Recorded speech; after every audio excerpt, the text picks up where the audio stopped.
Monsieur le ministre, cher Alain, monsieur le sous-préfet, mesdames et messieurs, au troisième jour de ce colloque dont les travaux, parce que j'ai pu entendre, ont été particulièrement fructueux et féconds, nous allons assister à cette cérémonie extrêmement émouvante d'ailleurs, au cours de laquelle donc Alain Lamassoure, député européen, ancien ministre, va remettre les insignes de chevalier de la Légion d'honneur au professeur O'Brien, qui nous a fait le plaisir et l'honneur d'être parmi nous à Biarritz cette semaine.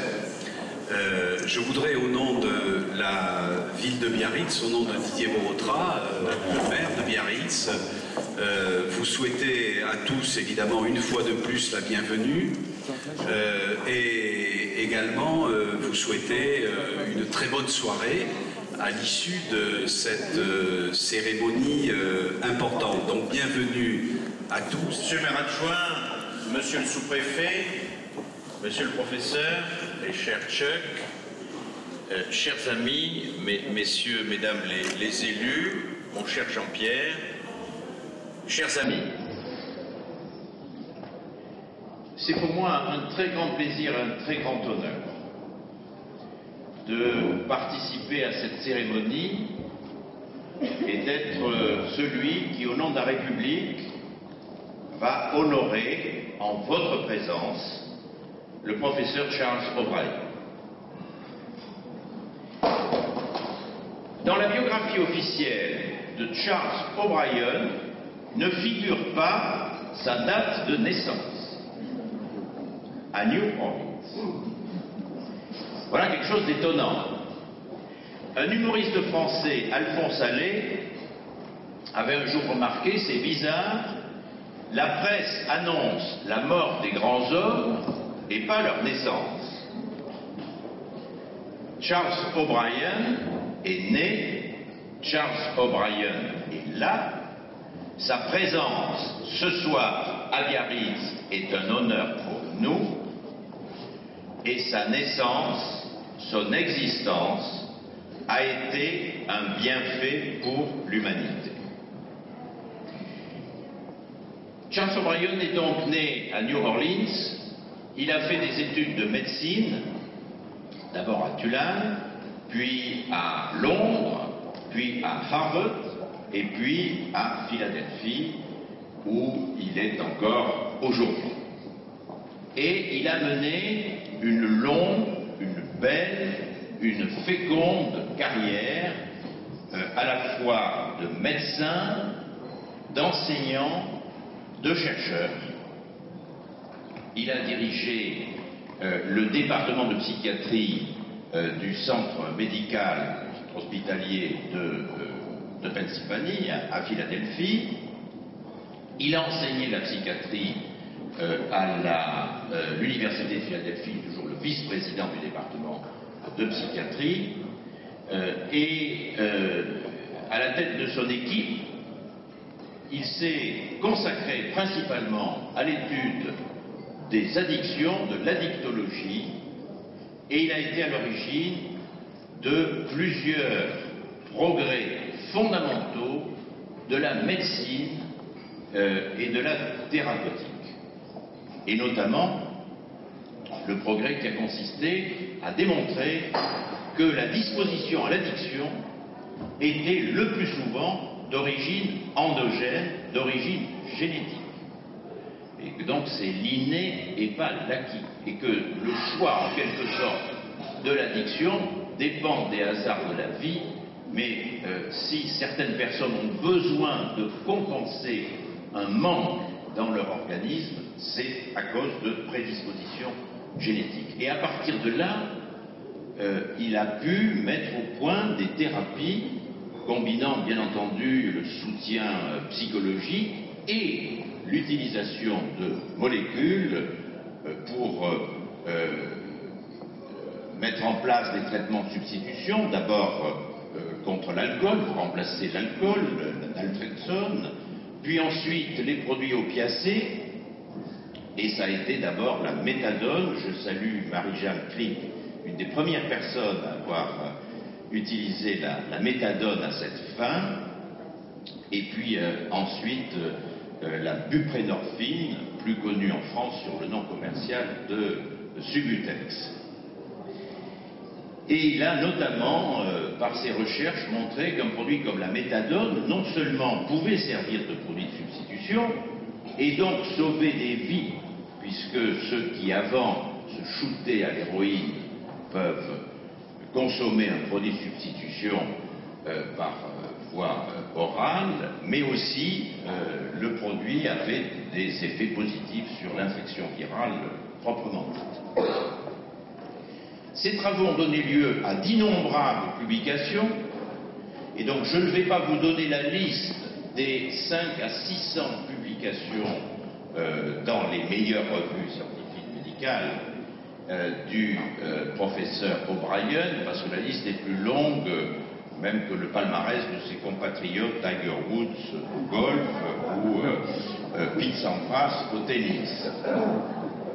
Mais ces recherches lui ont valu beaucoup de récompenses et d'honneurs et de promotions. En 1991, il a été introduit à l'Institut de médecine de la prestigieuse Académie des sciences américaine, et il a reçu beaucoup de prix tels que le prix Jelinek, et un de ceux, probablement celui auquel il attache le plus d'importance, c'est le prix de docteur honoris causa remis par l'université Bordeaux 2, Victor Ségalen, dont quelques-uns des meilleurs représentants sont présents ici. Ce sont d'ailleurs, et je vais y revenir, des élèves, des disciples et tous des amis de Chuck O'Brien. En même temps, Chuck O'Brien a conseillé les responsables politiques au niveau des États, au niveau fédéral américain. Nous évoquions tout à l'heure en aparté ces liens avec Joseph Biden, l'actuel vice-président des États-Unis, dont il a été un conseiller il y a quelques années. Et c'est pour moi l'occasion de rendre hommage au monde universitaire, de l'enseignement supérieur et de la recherche américain. Lorsque nous comparons les systèmes français et les systèmes américains, vus de France, nous constatons que les États-Unis ont naturellement certains défauts. Il y a des moments où le système américain fonctionne plus ou moins bien, le système politique actuel est relativement bloqué, mais les universités américaines ont deux avantages par rapport aux nôtres. Premier avantage, les Américains font de la science. Trop souvent, nous faisons de la théologie. C'est-à-dire qu'aux États-Unis, la science, ça consiste à observer les phénomènes, à essayer de les reproduire. Quand il s'agit de trouver des traitements à des maladies, d'essayer des molécules ou des thérapies, et puis il y en a qui marchent, on les applique, il y en a qui ne marchent pas, on y renonce.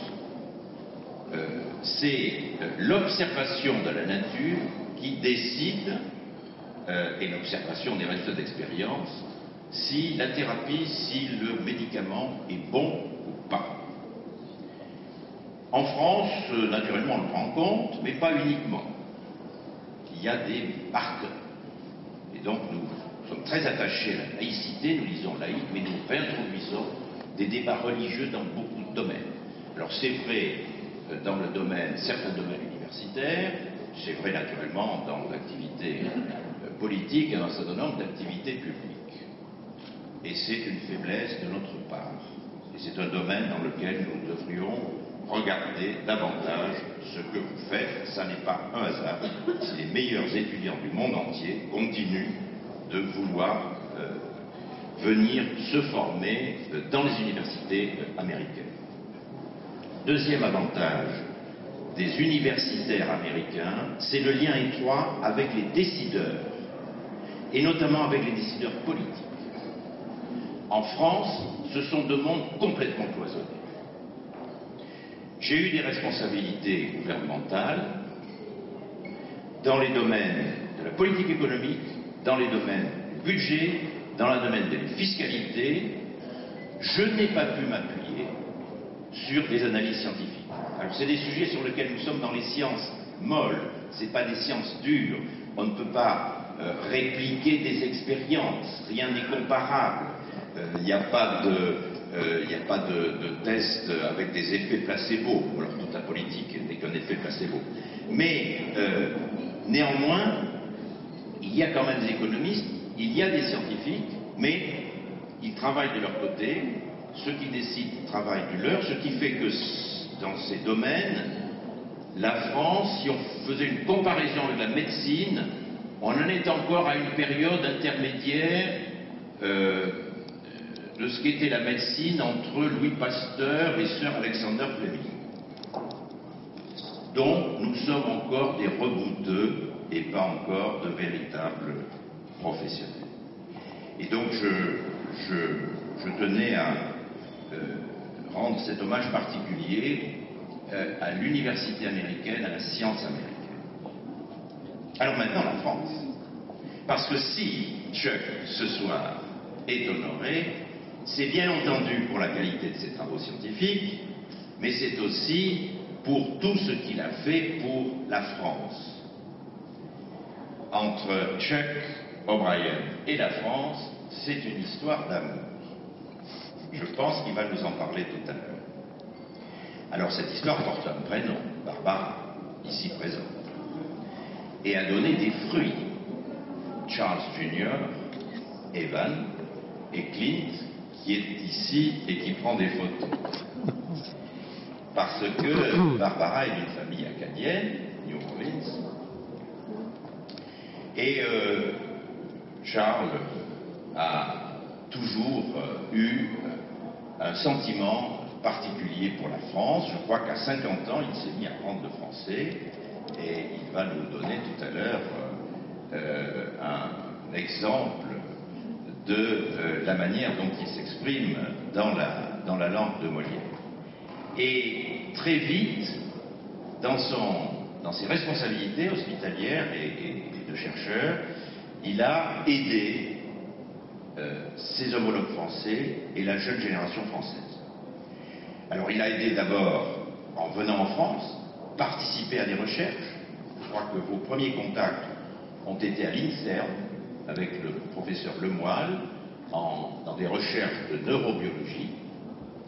Ensuite, à Bordeaux, Victor Ségalen, Bordeaux 2, il rencontre une équipe dynamique qui était composée de plusieurs personnalités qui sont maintenant des professeurs de médecine, le professeur Oriacombe, Marc Oriacombe, le professeur Bourgeois, d'autres qui ne sont pas complètement professeurs, même si il se fait appeler professeur comme Jean-Pierre Dolouet, le docteur Dolouet,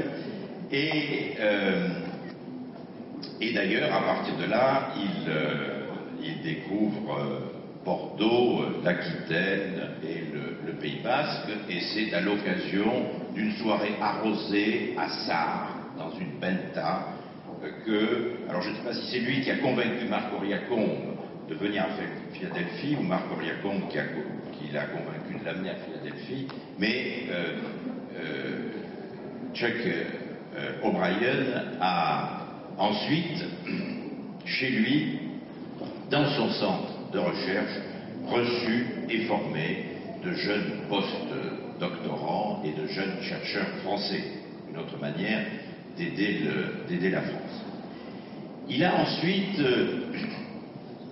contribué aussi à aider beaucoup les jeunes chercheurs français à publier dans les grandes revues scientifiques internationales. Faute de publication, on ne peut pas avoir un rayonnement et gagner sa réputation.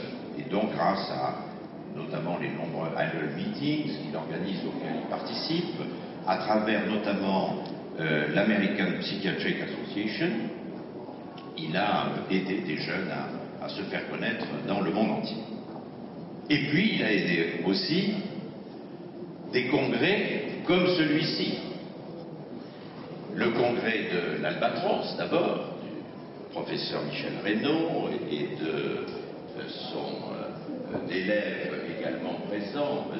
Amin Benyamina, que j'ai vu tout à l'heure, je ne sais plus où il est. Il se cache timidement au fond. Un congrès de psychiatrie qui se réunit chaque année à Paris, et puis le congrès DHS qui a été créé pour la première fois en 1993 à Saint-Tropez et qui, après quelques années, a fait un basculement géographique. Je comprends que Jean-Pierre y a été pour quelque chose, monsieur le maire adjoint, de la côte méditerranéenne vers l'Atlantique. Le président Obama appellerait ça un pipeline. Et donc, depuis 2007, ce congrès se tient ici. Et il peut se tenir grâce à la fois à l'aide financière et scientifique de Chuck O'Brien. Et en particulier, mais vous en avez sans doute déjà beaucoup parlé ces jours-ci, Charles O'Brien vient présenter les derniers travaux du DSM, Diagnostic and Statistical Manual of Mental Disease, dont la publication récente a suscité un certain nombre de débats, ici ou là, notamment dans notre pays. Il préside le board en charge des addictions. Donc c'est une autre manière de nous aider, d'aider les jeunes Français. Il y a une autre manière. Tout récemment, c'est grâce à Chuck O'Brien que l'administration américaine a aidé financièrement le projet du GIP Esther au Vietnam. Jean-Pierre m'a dit que nos amis vietnamiens étaient participés à la conférence Rencontre THS. Ils sont là. Je salue le GIP Esther et tous les partenaires, donc les partenaires vietnamiens de Ho Chi Minh Ville, nos amis de Bissia, Arcaïs, Aguelec Colina est au premier rang, naturellement l'université de Bordeaux 2, Médecins du Monde, et l'université de Philadelphie. Grâce à l'intervention du professeur O'Brien, Madame Volkov, qui dirige le National Institute on Drug Abuse, le NIDA, a accordé une subvention de 2,5 millions de dollars sur 5 ans, ce qui est évidemment considérable, pour un programme de mise en œuvre de produits de substitution pour lutter contre l'héroïne, l'usage de l'héroïne et en fait le sida qui fait des ravages absolument dramatiques au Vietnam. Et parvenir au fond, dans ce pays en développement, mais qui est encore très en retard sur le plan médical, à des résultats comparables à ceux que nous avons obtenus, que vous avez obtenus ici. Et là, je me tourne notamment vers Jean-Pierre Dolouet et toute son équipe et tous ses partenaires de BCA. Il faut savoir qu'il y a une quinzaine d'années, le Pays Basque, notre Pays Basque, ici, était, avec la région parisienne, la région de France la plus infectée par le sida. Et que grâce aux produits de substitution, aux thérapies mises en œuvre, sur vos recommandations et à partir de votre exemple, aujourd'hui, au contraire, c'est une des régions de France où nous avons les meilleurs résultats. Et c'est là-dessus que je voudrais insister est terminé. Nous vous devons un grand merci, monsieur le professeur, parce que vous avez conseillé le gouvernement américain, vous avez aidé un certain nombre de jeunes chercheurs et médecins français, mais vous avez aussi conseillé les autorités françaises. Et je peux apporter personnellement le témoignage que si, à l'initiative d'un certain nombre de pionniers ici présents, dont Jean-Pierre, qui du coup est devenu, a reçu le prix d'honneur du citoyen européen en 2009, nous avons pu introduire les thérapies, les produits de substitution, c'est grâce à votre caution scientifique et à l'appui public que vous avez donné au moment où le gouvernement de l'époque en a eu le projet.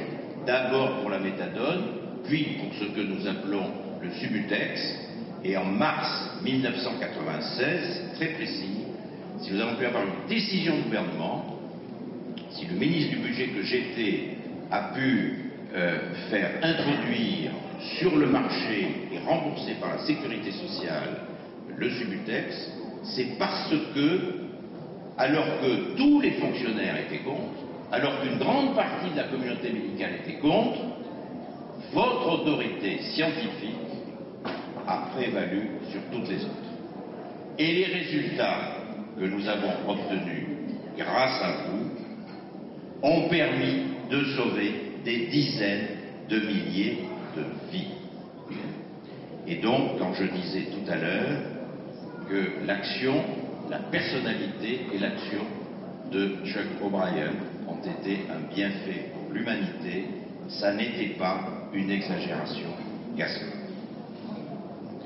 Et donc, ce soir, c'est le grand homme de science, c'est le médecin, c'est l'enseignant, c'est le chercheur, c'est l'humaniste que nous voulons honorer, mais aussi c'est le grand ami de la France que la République française, en votre présence, honore. Et c'est pourquoi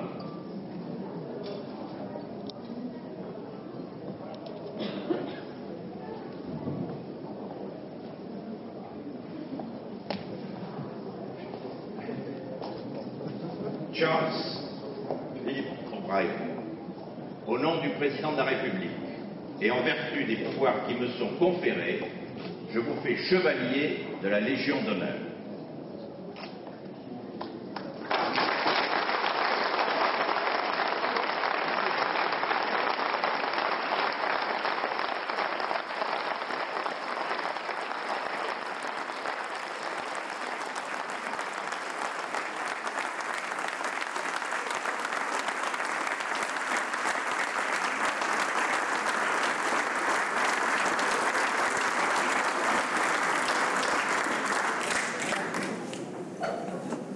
Monsieur le ministre et mes chers amis, les autres scientifiques et tous les officiers ici, je suis presque speechless. Quelle mémoire! Vous avez la mémoire photographique, je pense. Tous les détails, c'est absolument la meilleure introduction que j'ai jamais entendu parler. C'était fantastique. J'ai plusieurs choses à ajouter, mais pas beaucoup. Je vais dire quelques mots de mes émotions parce que je suis très ému de cet honneur. C'était un grand honneur pour n'importe quel Américain. Mais pour moi, c'est spécial. Parce que, comme vous avez entendu parler, je suis né à la Nouvelle-Orléans. C'est une ville qui a été fondée par les Français. Et même l'hôpital où je suis né, l'Hôtel Dieu, qui a été employé par les bonnes sœurs comme infirmières, Et tous les rues, même l'anglais, est une espèce de franglais à la Nouvelle-Orléans. J'ai reçu mon baccalauréat dans la cathédrale de Saint-Louis où sur les murs, les prières sont en français au lieu de latin. C'était complètement influencé par la France. Et donc, c'est très spécial pour moi. Et j'avais aussi des souvenirs de THS parce que avant Biarritz, c'était lieu dans le Midi. Et je suis arrivé à Grasse pour le congrès 2001. C'était 11 septembre 2001. Et j'ai allumé la télévision et voilà, les deux tours étaient en flammes, brûlés. Et c'était une journée d'émotion pour moi. Et j'étais le seul Américain dans ce congrès. Et tout le monde m'embrasse. Et même le président, Jacques Chirac, a dit « Nous sommes tous Américains ». Et la ville de Grasse est très importante à les relations franco-américaines. Parce que dans la place centrale de Grasse, il y a une statue de l'amiral de Grasse. Et sur cette statue est une inscription de le général Washington, le premier président des États-Unis. Et il a dit en français que grâce à l'amiral de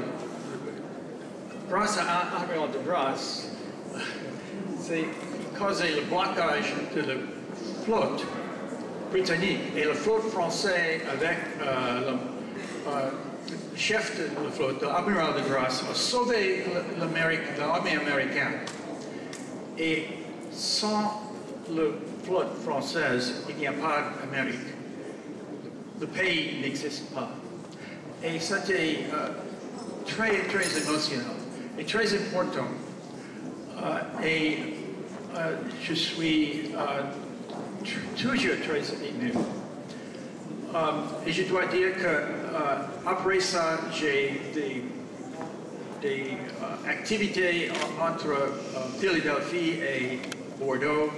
J'ai fait la connaissance de Jean-Pierre Dolouet, Jean Tignot, Michel Lemoine et les autres chercheurs. Et j'avais le plaisir de recevoir à Philadelphie Marc et Sophie Auriacombe pour 2 ans à Philadelphie et plusieurs autres postdocs. Et c'était très, très important. Et aussi, j'étais membre du comité à l'Université de Pennsylvanie, l'université fondée par Benjamin Franklin, qui était le premier ambassadeur d'Amérique en France. Et j'avais l'honneur de proposer Madame Simone Veil pour doctorat honoris causa à l'Université de Pennsylvanie. Et ça, c'est très important parce que c'était elle. Elle a fait beaucoup de choses pour l'humanité, mais aussi pour la France comme ministre de la Santé. Elle a commencé le programme de méthadone. Et c'était Jean-Pierre qui a vraiment commencé le programme de buprenorphine à Bordeaux et Bayonne. Et je peux continuer, mais je dois m'arrêter parce que c'est très émotionnel.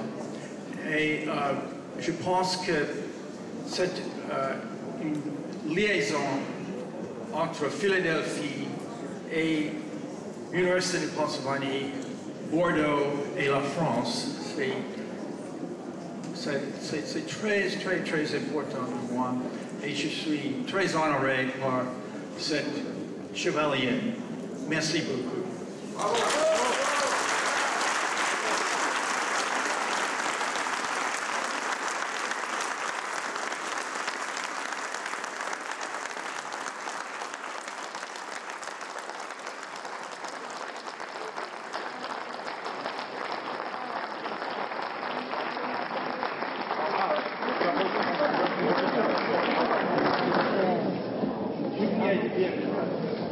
femme est une vraie acadienne.